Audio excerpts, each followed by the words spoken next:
to authenticate the documents that you see online that some are referring to as a manifesto. And as soon as we do that, we will let you know.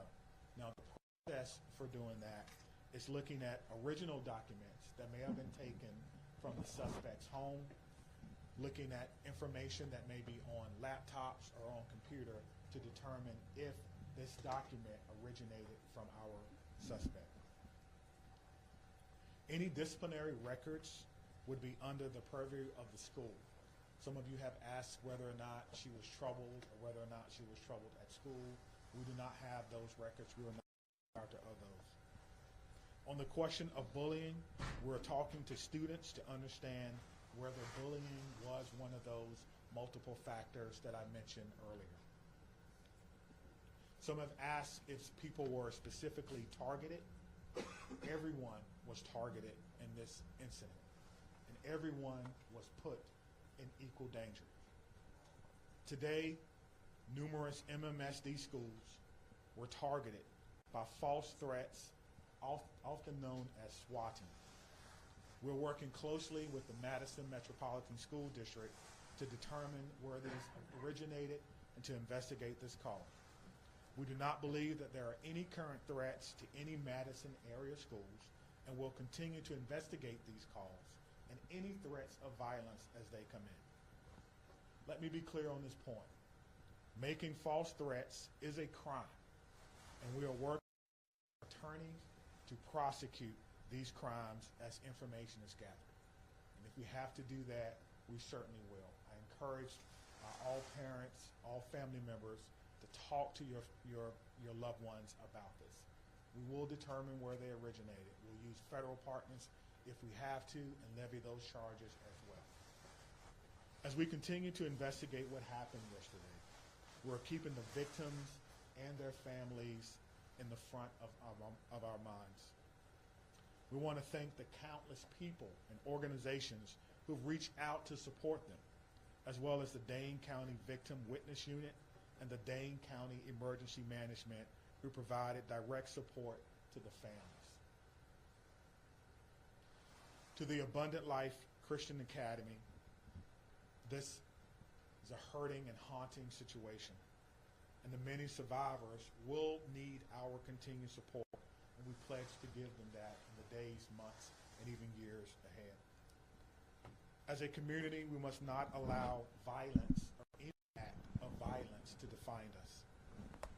We refuse to allow hate, destruction to win in this city, but rather we will honor us in way.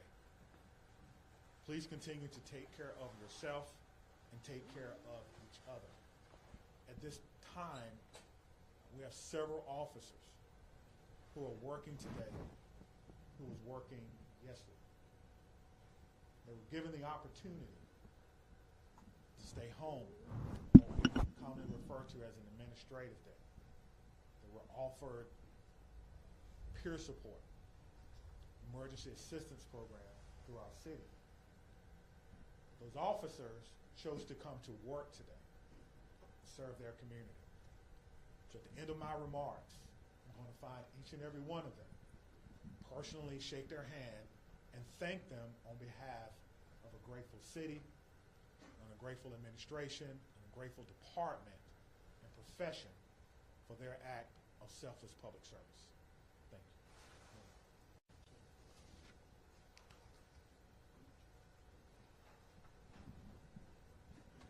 I want to start where the chief ended, which is just asking everyone in this room and within the sound of my voice to take a minute.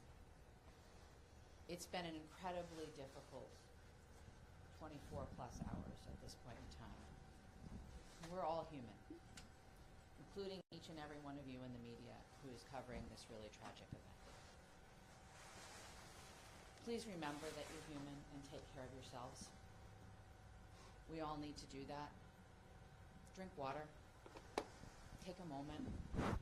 Access whatever mental health resources you need. Because that's our job now, is to take care of ourselves so we can take care of each other and our community. Yesterday, the Madison community experienced a terrible and traumatic event. If there's any positive in it, it's that the educators at Abundant Life, our local law enforcement and first responders, and our community partners were prepared to respond. They acted without hesitation to protect our children, and I'm grateful and humbled by their actions. It's a day that I hoped never would come to our city, but like so many other communities, here we are. We will never be the same, but we will get through this together. I want to ask again that everyone, please respect the privacy of the victim, their families, and those in the Abundant Life community. Right now, our full focus is on caring for those impacted. First and foremost, the victims and their families, the Abundant Life students and educators, our first responders, the students and educators across the city who woke up this morning and went into a school building not knowing if they would come home tonight. The incredible bravery of that act. All of our students and educators are feeling scared and vulnerable right now. We are also trying to care for our whole community because I believe we are all fearful and grieving and impacted. Madison is working closely with Dane County, with community partners, with state and federal government resources to provide support and counseling to all those affected.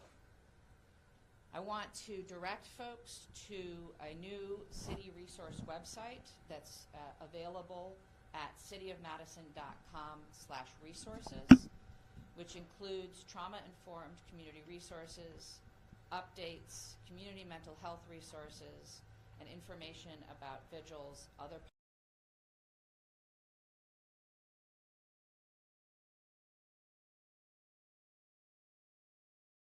two things that are also on that website, and once again that website is cityofmadison.com/resources. If you wish to support the families, the request is that come in the form of financial support through a site set up by the United Way of Dane County. You can visit unitedwaydanecounty.org, or you can text HELP for ALCS to 40403. Again, that's HELP numeral 4 ALCS to 40403. The community is also invited to a vigil tonight by the Vel Phillips statue at the Capitol at 6 p.m. Again, that's at the Capitol building by the Vel Phillips statue at 6 p.m. I would ask that everyone, and particularly the folks in this room, please avoid spreading misinformation, particularly via social media. Please vet what you share, even if your wish to share is well-intentioned. There's so much that we do not know at this point, and we have to allow law enforcement the time and space for a careful and methodological investigation. Let them do their jobs. And above all, please respect the victims, respect the families, respect the school community, particularly on social media. I want to say a huge thank you again to all of our partners and those across the country who have reached out for support and well wishes, including President Biden, who I talked to yesterday, Senator Baldwin, who I talked to yesterday, Congressman Pocan, Governor Evers, who called, and many others at every level of government and all across our community. I want to thank most particularly our first responders and everyone who mobilized yesterday to help, and certainly Madison Police Department and the many law enforcement agencies that were mobilized, the Madison Fire Department, the Sheriff, the State Patrol, the FBI, the ATF. I want to thank our hospitals that cared for the victims and the medical staff there. I want to thank Dane County, in particular Emergency Management and the Victim Services Unit. They have been incredible. I want to thank SSM Health and the Dean Clinic. They, without hesitation, made their facility available to us. They canceled all appointments. They rearranged the They put their staff at our disposal to make sure that the Abundant Life families could be reunited with their students. I couldn't be more grateful to them. I want to thank the United Way, both for setting up the donation site and for mobilizing resources across our community. I want to thank the Red Cross and the Salvation Army, the religious leaders who came to their unification site yesterday from across our community, and all of the community organizations and businesses that donated food and resources to the families and are still now offering support for our community. They are so grateful to every single one of them. I want to end where I started, which is centering our collective humanity. We all have to take care of ourselves so that we can take care of each other and our community. Whatever your belief or tradition is, I would ask that you find a way today, tomorrow, in the coming weeks, months, and years to be kind, to give grace, and to find ways, big or small, to help make our community a safer place for all of our children. Thank you, and I'll turn the podium to the county executive. We'll answer questions. Oh, I'm sorry. I'm sorry, I forget that you're not all local. My name is Satya Rhodes Conway. I'm the mayor of Madison. That's S-A-T-Y-A, last name R-H-O-D-E-S -C-O-N-W-A-Y. Satya Rhodes Conway, mayor of Madison, Wisconsin. Thank you. Good afternoon, everyone. I'm County Executive Melissa Agard, M-E-L-I-S-S-A, A-G-A-R-D. It's unfortunate that we are still having to navigate this absolutely horrific situation in our community. I come before you today as a community leader, as a mom, as a fellow Dane County resident of Christian School, and across our community. My heart aches for the students and families and teachers and the first responders at all levels, from the 911 officers to the folks that are at our coroner's office. Every single one of us has been impacted in an unimaginable reality by this situation. Our kids, my kids, teachers across our community, and in fact across our nation, had to wake up and go to school today, and that was an act of bravery. Parents dropping their children off at after what we witnessed yesterday took an act of bravery and a belief in our community. And that's a bravery we should not have to put on the shoulders of our children and our families and our community. Let me be clear. These everyday actions that we have all experienced over the last 24 plus hours should not require bravery. They should be routine and joyful, especially at the end of a year, wrapping up a semester. Our kids should be laughing and learning and thinking about pajama day as they're heading into the holiday season. But right now, that's not the case. And right now, it's okay to not feel okay. It's how we move forward. And for some, the weight of this tragedy is overwhelming. I'm sure they're feeling sad and numb. We've heard that even from our police chief. And for others, they might just be feeling a little bit off, unsettled by the images that our news coverage message is delivering to them in the fast-breaking social media world. And it's playing on repeat. And I'm grateful for what it is that you all do. But this is impacting people in a different way. And I want you all to know, and people across our community, that their feelings are valid and they are not alone. Seeking support, talking to someone you trust, simply admitting that you're not okay is not a sign of weakness. It's actually a sign of strength. And whether you're feeling hopeless or scared or just not quite yourself, know that there are resources here in Dane County and in our community that will be here and continue to be here to support you in order to help people move forward through the healing process. Believe me, we are in this together. That is the Dane County way. That's what we do best. Through painful conversations and tears and hugs and vigils, we're going to heal. We're not going to be the same, but we're going to heal. Part of that process is setting aside complacency and demanding change.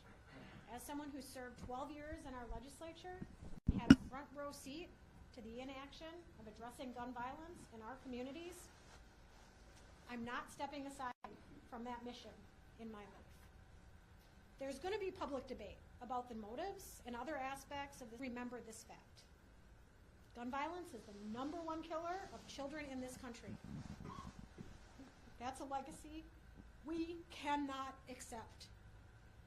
We cannot accept that.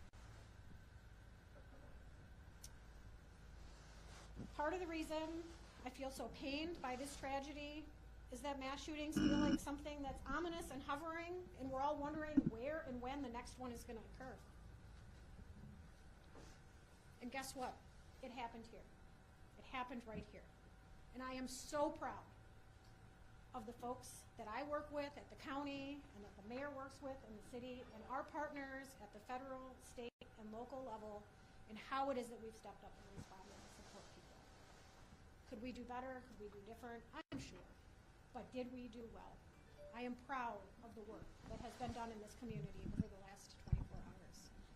And I assure you all today that we are going to continue to work like hell to stop future tragedies and to support our community that has been harmed by these actions. And for anyone that's out there listening, anywhere in this amazing world that we live, whether you're grieving or you're scared or you're angry or you're unsure or you're curious, take care of yourself, take care of the people who you love and whose lives you touch. Talk to someone, anyone. If you're not comfortable calling a number, there is someone in your life you can reach out to. No one is alone through this. We are strong in Dane County, and together we're going to get through this. And I know that there are questions that we all want answers to. And I am hopeful that we will have those answers sooner than longer. But please give us the time to do this right so that we can learn how to prevent this from happening in the future and support those that have been most impacted in our community. We are doing everything in our power at all levels in a collaborative way to prevent this type of pain from ever happening again in our community. Can I assure that? No. But we are going to work as best as we can to that end. So thank you to each of you for carrying these stories, for taking care of yourselves, and for delivering these messages to the people in our community that just want one more piece of information. Thank you for being here. Right. The county executive and I will take some questions. We obviously cannot answer questions about the investigation, but happy to take others, and we'll turn to Dylan. Sure. Lucas from the State Journal. Executive, as a former lawmaker, can you talk generally about what the laws are in Wisconsin in terms of children's access to guns? Our laws in Wisconsin are far too lax when it comes to access of guns by children. And I do believe that we should have safe storage laws. We should have background checks. We should have red flag bills. We should be providing adequate support for everyone in our community when it comes to behavioral health. People should not be waiting when they raise their hand and ask for help. And there should not be stigma surrounding people who are asking for that help. Our schools should be adequately funded. Our Department of Justice has an Office of School Safety. They don't have enough resources, and that is on the legislature. There is a lot of action that can be taken in the Wisconsin State Capitol, but this is a conversation that needs to happen from coast to coast. We need partners in our federal government to also address this, because states have borders and people can cross them. And Maddie from WISC? As public officials, can you speak to the process of vetting information before sharing it publicly, what that looks like? We've tried. I think it depends, but we have a process within, obviously, both police and fire have public information officers who work with the principals to gather and vet information and share it out. Similarly, in my office, we have a communications manager who works with us. In terms of the investigation, I can't really speak to that process, but there is a process within law enforcement to decide what information can be shared that won't jeopardize investigation, and then to do our best to verify information before we're sharing it publicly. Obviously, in an event like this, there is a lot of chaos, and it can be difficult to parse out where information is coming from and how accurate it is at any given time. And so in a developing scene, sometimes we will share information that's not 100% correct. But as you've seen already, the chief comes back and tries to give out the best information we can and correct any mistakes.